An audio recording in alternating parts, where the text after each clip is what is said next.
Your family tree, it'll tell you a lot about what you're made of. Jesus' family was no different.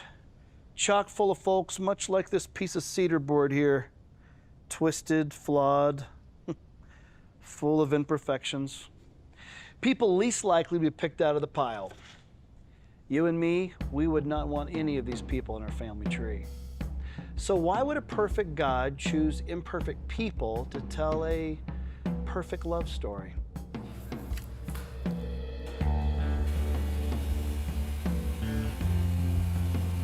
In Noah, he saw a righteous man even though he knew he would succumb to drunkenness. He made Abraham the father of many nations even though he lied about his own family. He gave Sarah the miracle of birth even though she laughed at God in disbelief. Rebekah deceived her husband, but God continued his covenant.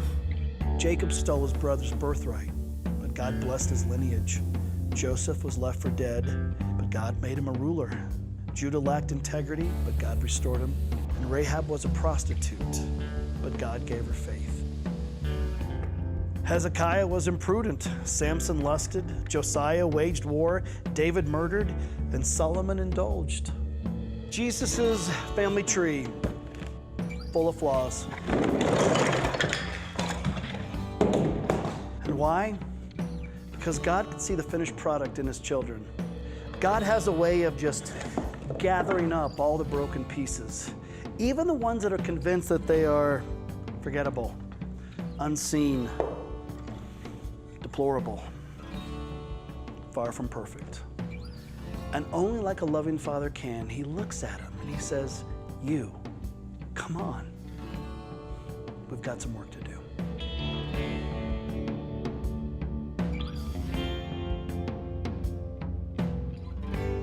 And on that first Christmas, God made the announcement by hanging a star in the sky, a beacon, if you will, to all those that are hurting, feeling unworthy, broken, to come and find Jesus.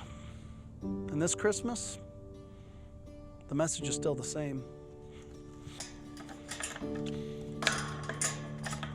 So my friend, set your eyes on the star. God is calling you out of the night to let go of your past, to surrender the knotted life and the rough edges. God is making something new.